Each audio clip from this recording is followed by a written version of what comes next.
अभिवादन स्वीकार कीजिए ब्रजेश मिश्रा का और आप देखना शुरू कर चुके हैं the debate.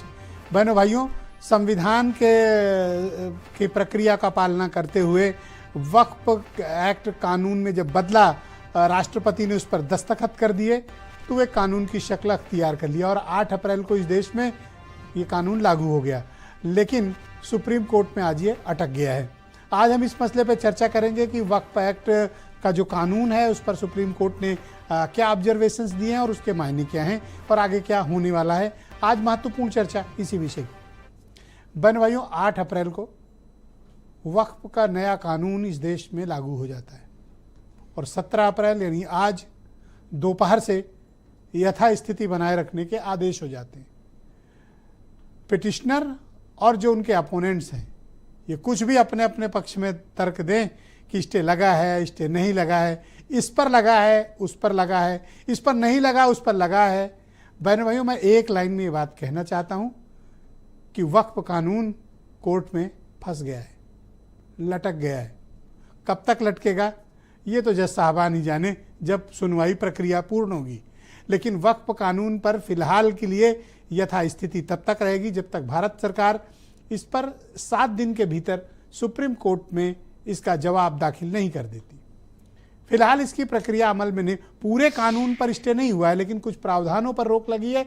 Actually executive power उन्हीं सेक्शंस के तहत इस कानून में मिली हुई थी जिसमें वक्फ भाई यूजर्स हैं, जिस पे डिनोटिफाई करके उसको सरकारी ज़मीन घोषित करने का अख्तियार भी राज्य सरकार में और जिलाधिकारी को खास तौर पर निहित था।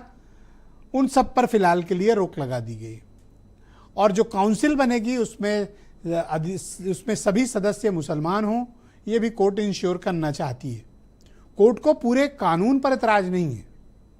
कोर्ट ने जो अपना ऑब्जर्वेशन दिया है वो कुछ एक सेक्शंस पे दिया है कि उन सेक्शंस की जो बातें हैं, भारत के संविधान में जो नागरिकों को, विभिन्न धर्म पंथ मजहब के लोगों को जो भी अपनी प्रैक्टिसेस करने का, अपने रिलीजियस गैदरिंग करने का, अपने रिलीजियस प्रॉपर्टीज़ को मैनेज करने का जो हक और अख्तियार है, उस पर कुछ संविधान में मिले अधिकार और बने हुए कानून में कुछ मतभेद था, जिसे solicitor general of India Tushar Mehta ने भी स्वीकार किया और उन्होंने कई प्रावधानों पर यह कहा कि यह कैसे जुड़ गया मैं भी नहीं जानता, इस पर सरकार बात करेगी, उसको डिलीशन में जाएगी।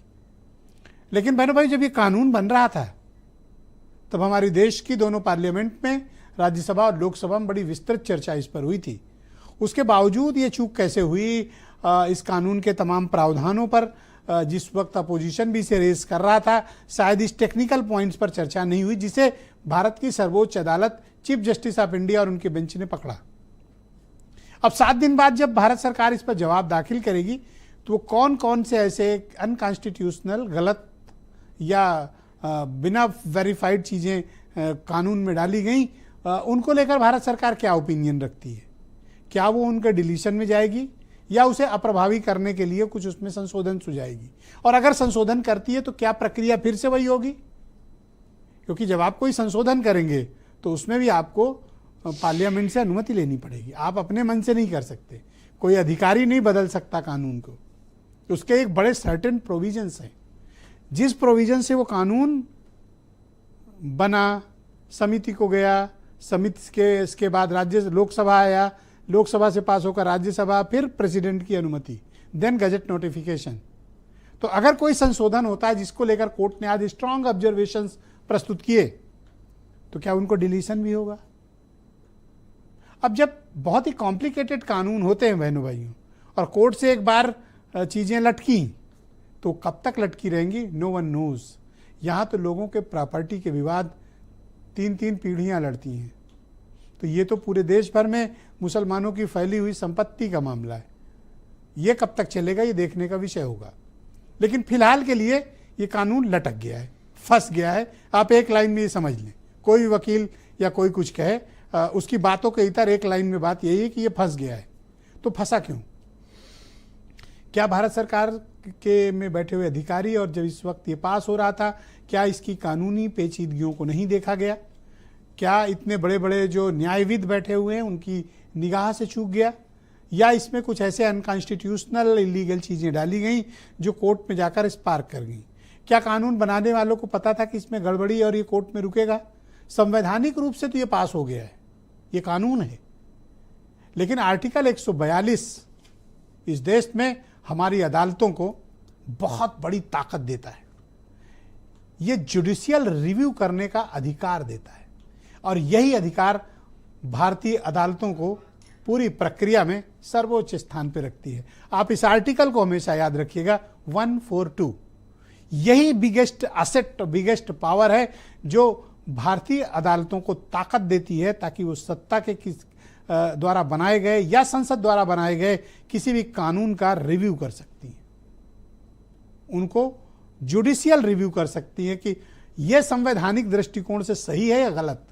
कई मायनों में इसकी आलोचना भी होती है, लेकिन बहनों भाइयों, संविधान के सेफगार्ड के लिए हमारे संविधान निर्माताओं ने और हमारे देश के महापुरुषों ने, हमारे देश के चलाने वाले लोगों ने, इस डेमोक्रेसी को बचाए रखने के लोगों ने ऐसी व्यवस्थाएं की ताकि चेक एंड बैलेंस हर कॉर्नर पे रहे।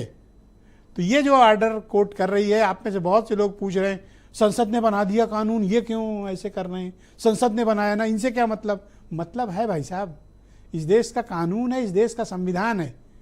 आप में से बहुत से लोग नहीं जानते हैं कि भारत का सर्वोच्च न्यायालय supreme court of India article 142 से आच्छादित है, जो इस बात की उनको अथाह ताकत देता है, पावर देता है कि वो किसी भी फैसले का, किसी भी कानून का रिव्यू कर सकें, जिसे हम जुडिशियल रिव्यू के नाम से जानते हैं। तो आप सब, कोई बहुत से लोग देखता हूं सुप्रीम कोर्ट को गाली गलौज कर रहे हैं, अज्ञानता में कर रहे होंगे। आप भारत का संविधान जानते होंगे तो आप नहीं करेंगे। क्यों? क्योंकि उनके पास पावर है। जैसे संसद के पास कानून बनाने का पावर है, वो कानून बना सकता है, कानून सुप्रीम कोर्ट नहीं बना सकता। तो उसी तरह 142 ये अधिकार देता है कि वो जुडिशियल रिव्यू करे। आप बेवजह में जजों के साथ बदतमीजी कर रहे हैं, कुछ लोग गाली गलौज कर रहे हैं, उन्हें हक है, या तो 142 खत्म कर दो, वो नहीं कर सकते, अभी है 142, तो आपको जुडिशियल रिव्यू में जाना है। तो मैं चाहता हूं कुछ स्टेटमेंट सुने, फिर आज की डिबेट। बीजेपी लोगों से छीनना जानती है, बीजेपी लोगों से उनकी जेब से पैसा निकलवाना जानती है। अभी इन्होंने वक्फ की बिल लेकर के आए, ये जमीन छीनना चाहते हैं, इसलिए केवल ये छीनना जानते हैं, कुछ देना नहीं जानते हैं। ये बड़े लोगों की सरकार है। ये स्वागत योग्य कदम है सुप्रीम कोर्ट का। तो जो देश में एक इंप्रेशन बना रहे थे कि किसी तरीके से इस पे इंटरिम ऑर्डर हो जाए और एक चीजें हो जाएं, तो वो सुप्रीम कोर्ट ने सरकार को 7 दिन का वक्त दिया, फिर और पिटिशनर्स को टाइम दिया है, तो निश्चित तौर से स्वागत योग्य। सुप्रीम कोर्ट ने तो कह दिया है कि वक्फ बाय यूजर पे सुप्रीम कोर्ट ने एक मानो में स्टे लगाया है और वक्फ बाय यूजर के डिलीशन पर स्टे लगाया है, और साथ ही साथ कोई सेंट्रल वक्फ काउंसिल के बनाने पर स्टे लगाया गया है, स्टेट वक्फ बोर्ड के बनाने पर स्टे लगाया गया है। आज मोदी जी और उनके नफरती चिंटुओं को एक गहरा धक्का लगा है सुप्रीम कोर्ट के इस अंतरिम आदेश से। मुझे लगता है कि जो सुनवाई बढ़ रही है वो सकारात्मक दिशा में बढ़ रही है और संविधान के दायरे में माननीय सर्वोच्च न्यायालय का फैसला आएगा और ये जो नफरत फैलाने की इनकी कोशिश है उस पर रोक लगेगी।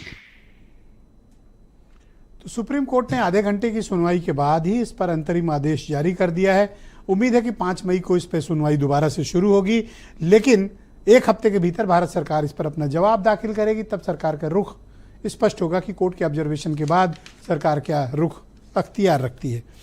मेरे साथ आज के कार्यक्रम में भारतीय जनता पार्टी के प्रवक्ता आनंद दुबे मौजूद हैं, सीबी पांडे साहब फॉर्मर जज हैं हमारे साथ कार्यक्रम में मौजूद हैं, सुलेमान मोहम्मद खान राष्ट्रीय प्रवक्ता हैं कांग्रेस कमेटी के, थोड़ी देर में हमें ज्वाइन करेंगे। अनूप संडा समाजवादी पार्टी के प्रवक्ता हैं, आसिम वकार MIM के राष्ट्रीय प्रवक्ता, डॉक्टर शैलेंद्र शर्मा हमें ज्वाइन करेंगे, संघ से जुड़े हुए विचारक हैं, SM अशरफ जाने माने मुस्लिम स्कॉलर, और वीरेंद्र जी हमारे स्टेट हेड। शुक्रिया।